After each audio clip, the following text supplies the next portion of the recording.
Hi, I'm Alejandro, and for those of you who don't know me, I've been a broadcast television professional for the last over 30 years. For 20 of those years, I was a technical director at Golf Channel.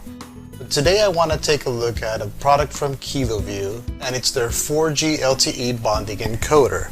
This is the device right here, and this is the P1 model. The P1 model takes an SDI input.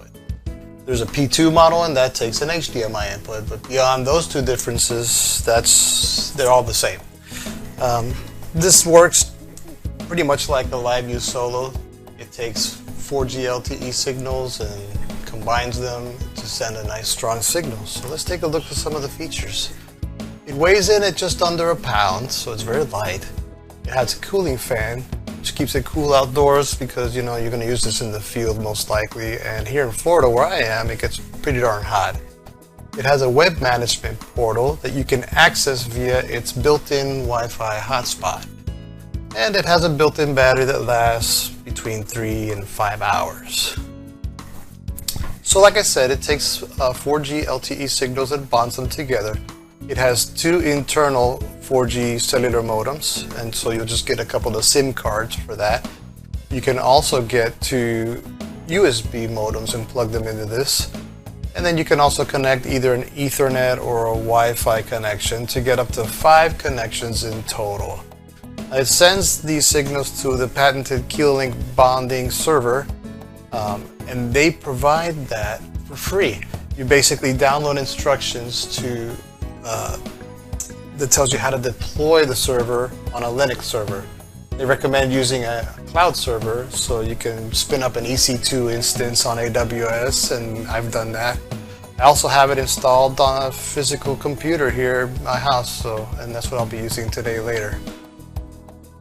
And like it says there on the bottom, it provides a Wi-Fi hotspot, like I said earlier, for data file transmission and also to get to its settings. So a typical workflow, you'd see here, you have your iPad or tablet or phone or computer, and it'll access the hotspot to control the various settings on the encoder. So you see it here mounted on a camera, and it'll send all the bonded signals out to the internet, to the server, and the server will then stream it to wherever you want, be it YouTube or Facebook, or to one of their decoders. It shows the D300 decoder there, which will then either output SDI or HDMI to bring it into your router at your facility. Or you can also stream it right to vMix or OBS or something like that. So let's take a look here. These are the antennas for the internal modems, and then there's two USB ports for the USB modems, but they also give you a USB to Ethernet adapter, so you can connect it to the Ethernet. Over here we have the two slots for the SIM cards for the internal modems, and the slot for an SD and TF card to record on. So that's kind of handy. You can have a backup recording as you're streaming in case something happens to the stream. You've got the footage. Well, here's the SDI input. Remember, the P2 has an HDMI input. You got a little power button here, and there's the fan to keep it cool. So what I'd like to do now is send this out into the field with a camera and just get a sense for what this can do in the real world. Okay, so I'm back, and I know I said I would send the unit out into the field. So what I did was I took it outside to the front porch. Not an exciting view out there, but nonetheless it'll show you what this thing kind of does. So here's a view outside my house. There's the mailman. Hey there, hope you bring something good. And there it is. It's just a boring picture from outside, but it's live, and we're using Wi-Fi and a 4G LTE connection. Let's take a look at the configuration page here. So this is just the network or the Kilolink server connection page. So here's where you add in the IP address of your server. Mine happens to be here in my house, but I also have one set up in AWS. The port is 60,000. That's standard. And then this code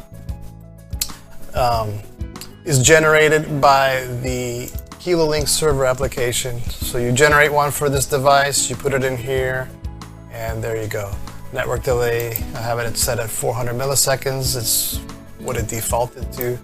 You can see I have the 4G modem number 1 on and default Wi-Fi. So what this is doing is it's bonding those two signals and combining them and sending them to the server. I'm going to go back up here to Encoding and Stream.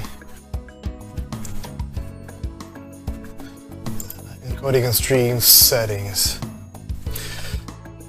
At the top here, you'll see it gives you, these are just like stills that it takes every like 5 seconds, or actually a couple of seconds or so. So that's just kind of a confidence there. In this next section here, you can configure the mainstream. So, you know, have a at H.264 main profile, 1920 by 1080. You can see the instant bit rate that it shows you there. You would click on set on the right over there to set all these settings up. And then there's a sub screen. You need the sub screen to see it in other places as well. And there you go. Network and service settings. I'm going to look at Network Manager here because this is just kind of where you set things up for your Wi-Fi and your SIM cards. You can see I'm connected to Wi-Fi up here. And down here is my one modem, internal modem that has the SIM card installed for T-Mobile. You can see it's connected. And then at the bottom of this network and service settings is connect Kiloview server. This is where the information for the bonding server is. You can see at the top here under status that it's connected. We have two bonding links, the WWAN and the WLAN. The WAN, the wide area network, is the 4G network, and the LAN, the WLAN, is the wireless LAN, the Wi-Fi I'm connected to. You can see total send in here and the total received by the unit. Round trip time, 68 milliseconds there, 423 milliseconds here. Kind of big. Maybe my Wi-Fi isn't so good. And I showed you this part down here before earlier. Here's kind of a neat little thing. It's got some overlay settings, so you can actually introduce like a logo or something right from the encoder.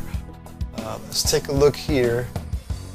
I'm gonna, on the top here, where it says mainstream overlay, enable overlay for the stream. Right now it says no. I'm going to change it to yes and hit set. Okay. Now you see I have a Kiloview logo up there. I can then hit no and hit set. And I took it out. So that logo is right here where it says image. And you just load them in. You could also type a text. Like in this one here, I have a text that says no video. So when there's video loss from the source, like the camera, the screen will go blue. And normally if you don't have any text there, why did it go blue? I don't know. You could put a text there that says no video over the blue screen and you'll know why. Okay, so the last thing I wanted to show you is their phone app. It's only for Android right now, and it's kind of in beta, but when you open up the app, it shows you your device there, so you're going to click on it, and there you go. There's that little preview again that comes from your substream, and there's a few little choices here to click on. You know, here's the watermark thing, so you can actually put those logos in on the app. Click on this and set some video settings, scaling, color, profile, bitrate, bitrate control, whether you want constant or variable. It's pretty handy. It doesn't have a lot of things. You can go to the setting here and reset it or reboot the device or restore factory settings, things like that. Right now it's connected via the Wi-Fi system on the same network, but remember this device also has its own access point via Wi-Fi if you connect to that.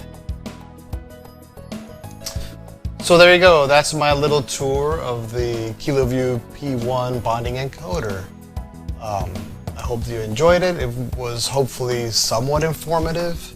It's my first attempt at a video like this, so you know, it is what it is. Thank you for watching. I am a reseller for Kiloview, so if you'd like to purchase one of these devices or anything that they sell, I can certainly help you out. If you want to buy one of these P1s or P2s and need help setting up your server in the cloud, I can certainly do that. Thanks again for watching, and see you next time.